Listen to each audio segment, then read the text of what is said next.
좀 어떤 섹터에 지금 주요하게 보세요? 저는 지금 시점에서는 2차전지, 아까 말한 타이거 네. 2차전지 테마. 제가 봤을 때 폴더블 이슈가 굉장히 앞으로 2차전지 관련된 거 부분처럼 성장성이 엄청 클 거라고 생각하거든요. 네, 오늘 지금 바로 따라하면 수익이 따라오는 ETF 투자 편입니다. 지금 ETF는 어차피 시장의 지수를 추종하는 그런 것들이 많잖아요. 네. 근데 펀드 매니저를 안 통한다는 거는 이 전문가의 실력을 신뢰할 수 없다. 이렇게 볼 수도 있는 거 아니에요? 저는 그거는 어떻게. 네. 아니, 왜냐면 전문가가 어쨌든 직접 운용하는 것보다 네. 내가 이렇게 시장에 그에 맞춰서 투자한 게 너도 알 수 있다고 생각하니까 그렇게 하는 거 아닌가요? 뭐, 그럴 수도 있겠죠. 네. 네. 어떻게 보세요, 그거에 대해서는? 제가 생각했을 때 네. ETF, 저는 펀드를 잘 투자를 안 합니다. 저도. 네네. 근데 왜 ETF를 투자를 하냐면은 펀드 매니저의 역량보다는 기초 지수를 어떻게 잘 만들었냐, 기초 자산을. 네. 그게 중요하다고 생각하거든요. 네. 최근에 디지털 뉴딜, 그린 뉴딜이라고 네. 하고 있잖아요. 한국판 뉴딜 나오면서 관련 ETF도 지금 이제 설정을 하려고 준비하고 있습니다. 그러니까 우리가 투자하는데 종목을 선정하는데 종목을 뽑는 데 있어서 어려움을 겪으니까 네. 차라리 묶음형으로 되어 있는 거. 그 안에 예를 들어서 뭐 2차전지가 있다면은 LG화학, 삼성 SDI, SK이노베이션이 네. 다 담겨져 있거든요. 네. 비중마다 딱딱 돼가지고 그렇게 되어 있기 때문에 차라리 이걸 투자하는 게 훨씬 개별 기업의 리스크 변동성보다 훨씬 덜하고 그리고 내가 분석하는데 시간을 줄일 수 있다라는 측면을 봤었을 때 그렇기 때문에 뭐 펀드 매니저의 역할은 줄긴 하지만 그래도 내가 이 어떠한 산업이나 공부를 할 때보다는 펀드 매니저보다 정보가 부족하지 않습니까? 그래서 그런 종목들을 취합하고 하는 데 있어서는 운용사 역할이 크기 때문에 그런 부분들을 좀 보고 투자를 하는 것도 있습니다. 자, 아까 전에 ETF 종류가 3가지가 있다고 말씀해 주셨잖아요. 네. 국내 상장형 ETF가 있고요. 네. 그 다음에 국내 기타 ETF가 있습니다. 네. 그리고 해외 상장형 ETF가 있습니다. 네. 그래서 국내에 있는 ETF가 주식형 인덱스 지수에 투자하는 ETF가 있고요. 섹터나 업종에 투자하는 거, 뭐 4차 산업 또는 2차전지, 그다음에 게임 이렇게 섹터에 투자하는 ETF가 있고요. 그다음에 스타일 ETF라고 가치주나 성장주에만 투자하는 ETF, 가치주만 묶어가지고 투자하는 ETF가 있고요. 그다음에 원자재, 뭐 금, 뭐 유가, 그다음에 원유죠. 농산물도 투자합니다. 농산물 ETF도 있고요. 그다음에 통화, 달러에 투자하는 ETF. 그다음에 파생형 ETF라고 해서 이 레버리지나 인버스에 투자하는 ETF, 그 밖에 리츠, 그다음에 달러 선물 지수에 투자하는 ETF 이렇게 다양하게 있습니다. 크게는 뭐 국내 상장형과 국내 기타, 그다음 해외 쪽이 있고 그 안에서 여러 가지가 있다. 자, 그러면 국내에서 이제 어쨌든 우리가 지금 ETF가 좋다는 얘기 굉장히 많이 들었습니다. 자, 우리가 이제 그러면 MTS 키겠죠. 뭔가 투자하려고 할 겁니다.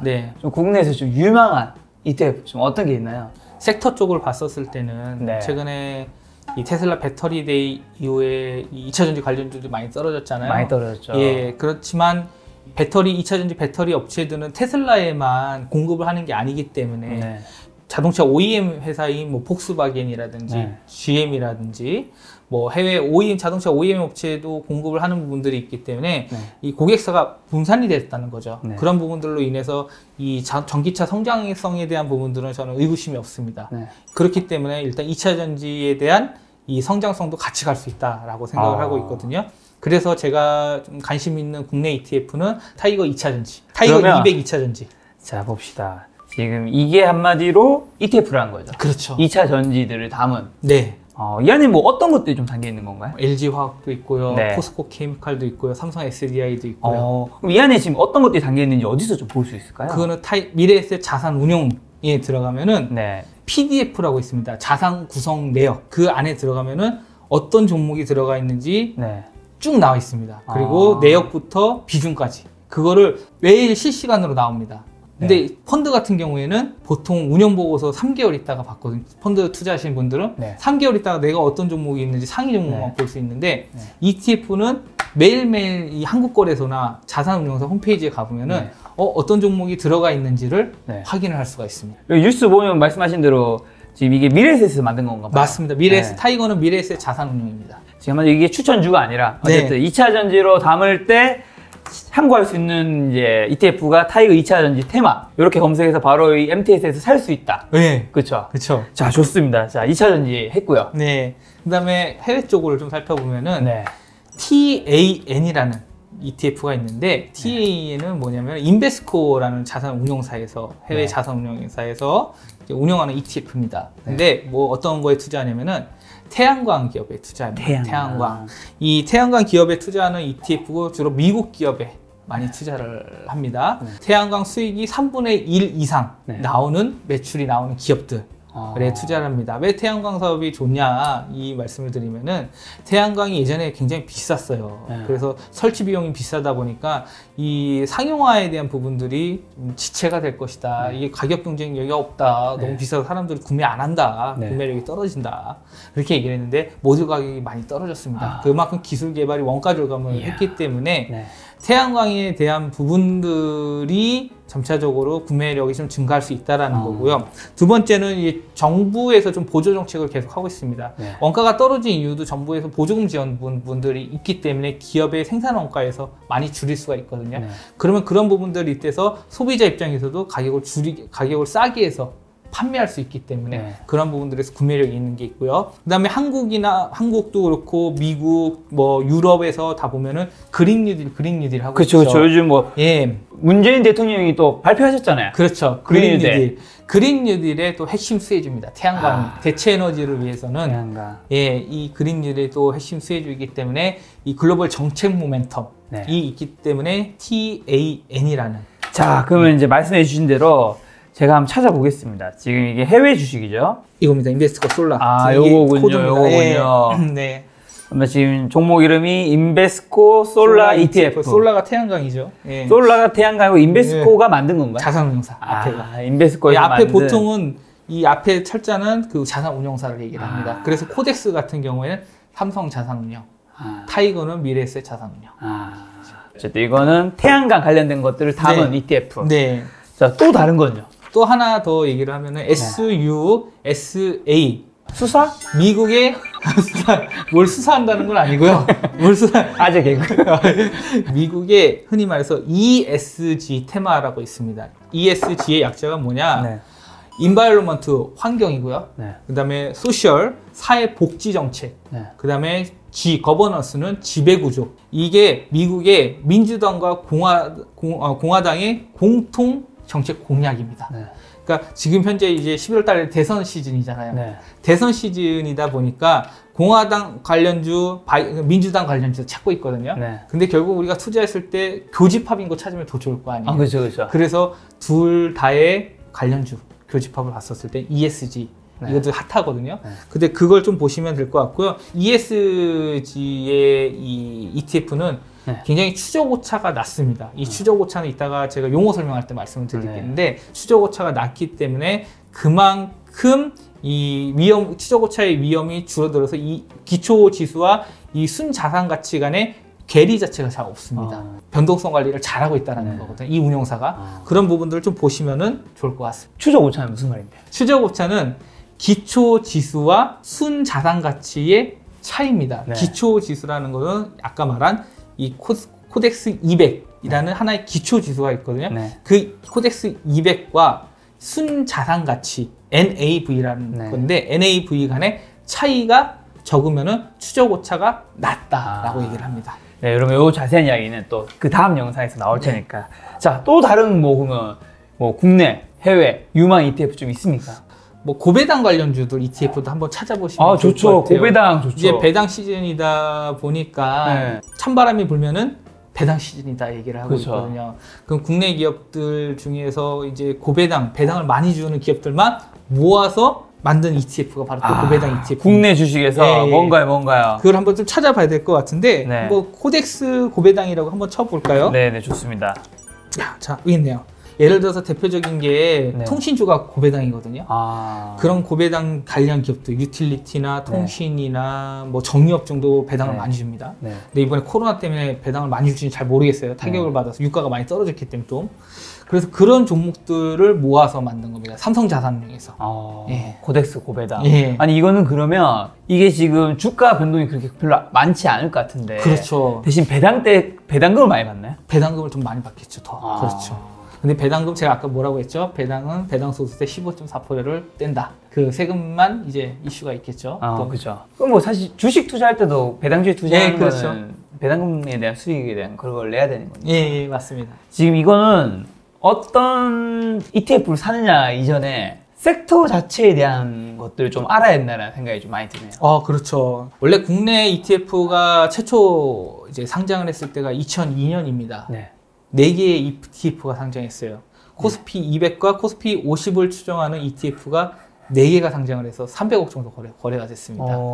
그리고 나서 2009년에 자본시장법이 시행이 되면서부터 네. ETF가 점차 인기가 생기기 시작했어요. 그리고 증시가 올라가고 새로운 투자 상품들이 기초자산이 나오다 보니까 네. ETF에서 기존에 주식만 투자해서 수익이 안 되니까 박스권에 갇혔었거든요. 이제 박스피라고 했었죠. 맞아요. 그래서 좀 새로운 투자 대안을 찾아야겠다 하다 보니까 ETF로 이제 눈을 돌리게 된 겁니다. 네. 그래서 지금 현재 2020년 7월 기준으로 봤었을 때 447개가 현재 상장이 돼 있어요.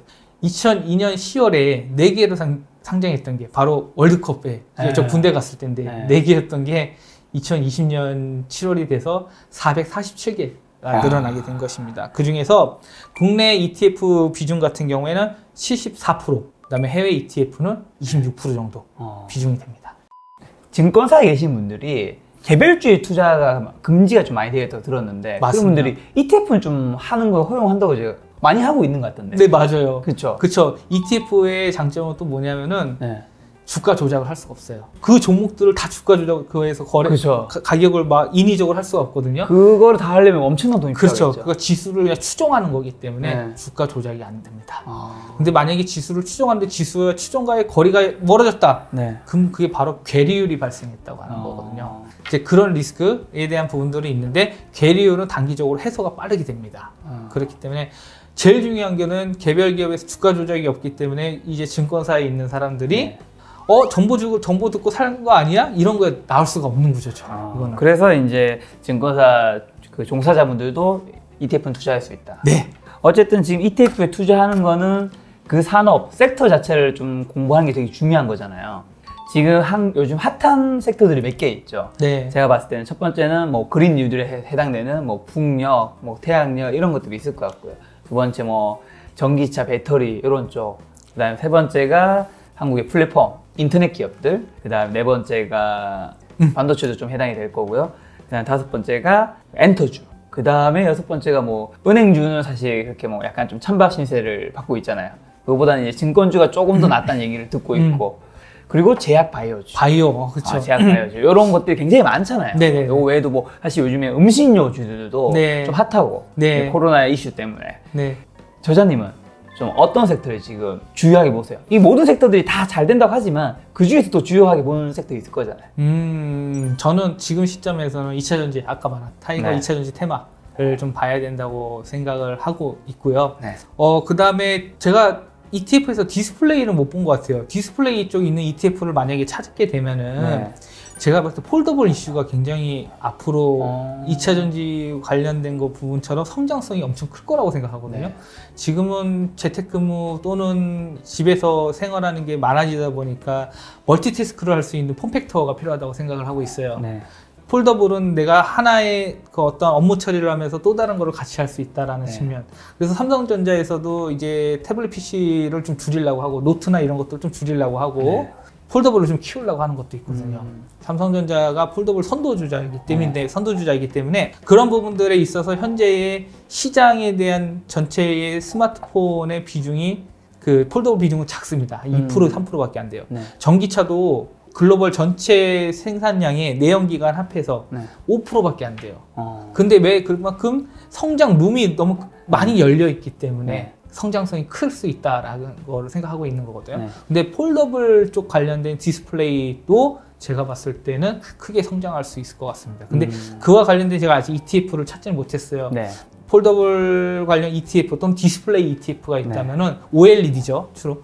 그런 쪽 관련된 종목을 좀 찾으면 좋을 것으로 보고 있습니다. 주식 투자는 단기 매매 하신 분도 많잖아요. 그다음에 존니 대표님처럼 주식 파는 게 아니다, 장기로 가져가는 거다, 이렇게 장기 매매 하신 분도 있는데 ETF는 좀 단타, 장기 매매 어느 쪽인 건가요? 저는 지수형은 좀 단기로 보고 있습니다. 지수는 성장률 자체, 잠재 성장서 GDP 자체가 국내 성장률 자체가 낮기 때문에 저성장 국면이기 때문에 지수가 계속해서 올라간다라는 거는 조금 무리가 되지 않을까. 지금 유동성의 힘으로 지수를 끌어올렸거든요. 그렇기 때문에 유동성이 팽창이 되다면은 실물 자산에 대한 버블이 낄 수가 있습니다. 지금 최근에도 결국은 이 기술주들이 크게 하락을 하면서 지수를 끌어내렸거든요. 그쵸. 그렇기 때문에 지수에 투자하는 것은 장기적으로 투자하는 데서는 좀 무리가 있어요. 그래서 단기적인 걸 좀 보시면 좋을 것 같고요. 장기적인, 중장기적으로 봤었을 때는 섹터로 투자하는 게 좋은 것 같습니다. 이제 거기에서 옥석 가리기를 해야겠죠. 어떤 섹터가 좋은지. 그렇게 하시면 좋을 것 같습니다. 그럼 ETF 살 때 뭐 개인 투자자가 좀 주의해야 될 것들이 있나요? 일단 거래 대금이 풍부한 ETF에서도 거래가 안 되는 것들이 있어요. 수급이 좀 잘 되는 것들. 그러니까 수급 쪽에서 거래가 좀 잘 되는 ETF를 찾아서 내가 혹시나 손실을 보거나 뭐 당장 급하게 돈이 필요해요. 근데 돈이 빼려면 매도를 해야 되잖아요. 그쵸. 근데 거래가 안 되는 것들, 주식에서 똑같이 거래가 안 되는 종목들을 투자를 했다가 결국은 시장가로 던지면 호가를 확 내릴 수가 있잖아요. 그런 부분들 때문에 좀 거래가 풍부한 유동성이 많은 ETF를 하시면 좋을 것 같고요. 그 다음에 거래 비용이 낮은 ETF. 똑같이 2차전지 테마를 담은 삼성자산운용도 2차전지 관련 ETF가 있어요. 미래에셋 자산운용도 2차전지 관련 ETF가 있어요. 근데 그 두 개가 거래 비용이 또 다릅니다. 아, 달라요? 다릅니다. 구성하는 게 그거 어떻게 다른데요? 그러니까 뭐 예를 들어서 종목 구성분이 다를 수가 있고요. 뭐 전체 똑같이 그렇게 안 하거든요. 그러니까 예를 들어서 뭐 LG화학 같은 경우에는 비중을 30% 40% 둘 거야. 2차전지에. 근데 코덱스 삼성자산운용 같은 경우에는 한 15%밖에 안 들 거야. 그럴 수도 있거든요. 주가가 비싼 거를 많이 담을수록 좀 거래 비용이 더 비쌀 수도 있겠죠. 그렇기 때문에 코스트 차이가 발생할 수 있습니다. 그런 부분들 측면에서는 내가 투자하는 투자자 입장으로서는 좀 비용이 저렴한 ETF를 찾는 것도 필요하다라고 말씀드리겠습니다. 자, 그럼 비용이 저렴한 거라고 말씀하셨는데 그 비용이 저렴한 건 어떻게 찾아요? 그건 다 자산운용사 홈페이지에 들어가면 증권사 MTS에서는 바로 안 보이는 거예요? 증권사 MTS에서는 여기서 보기가 어렵고요. 제일 중요한 거는 내가 종목 구성이나 비용이 얼마인지 보려면은 가장 좋은 데는 운용사 홈페이지입니다. 모바일에서는 이런 부분들이 안 나와 있죠. 얘네 상품 설명이 나와야 되거든요. 상품 설명은 다 운용사 홈페이지에 들어가시는 게 가장 편합니다. 그럼 방금 말씀하신 뭐 2차전지 한번 상품 들어가 볼까요? 예, 그럴까요? 시청자분들도 비용이 어디서 확인하는지 알아야지 투자할 수 있는 거니까. 자, 미래에셋 자산운용에 들어가 보겠습니다. 자, 이게 보면은 상품 정보 보수 0.5% 나오고요. 여기 있군요. 그리고 자산 구성 종목 구성 PDF라고 합니다. 그러면 LG화학 몇 프로? 비중이 10%. 이게 이렇게 있군요. 2차전지 종목들입니다. 다 그게. 이게 2차전지 테마를 만들어도 삼성자산운용에서 만드는 것과 그다음에 미래에셋 자산운용에서 만든 게 다를 수 있는 거잖아요. 다를 수가 있죠. 그러니까 종목 보유수도 다를 수 있고, 그러니까 내가 거기에 들어가서 여기는 어떤 종목을 담고 있는지 그걸 보고, 그다음에 각자 비용이 어떤지도 한번 보고. 그렇죠. 근데 내가 만약에 삼성 SDI보다 LG화학이 더 실적이 좋을 것 같아. 그러면은 미래에셋 자산운용 같은 경우에는 LG화학 비중이 더 많네. 그러면 타이거를 사는 게 더 좋겠죠. 그렇죠. 약간 그런 부분들에 대한 선별 기준들을 자기가 좀 마련하면 더 좋을 것 같습니다. 이도저도 마음에 안 들면 그냥 LG화학 개별주 뭐 9주 사고 삼성 SDI 한 10주 사고 뭐 이렇게 해야죠. 이렇게 볼 수 있군요. 예.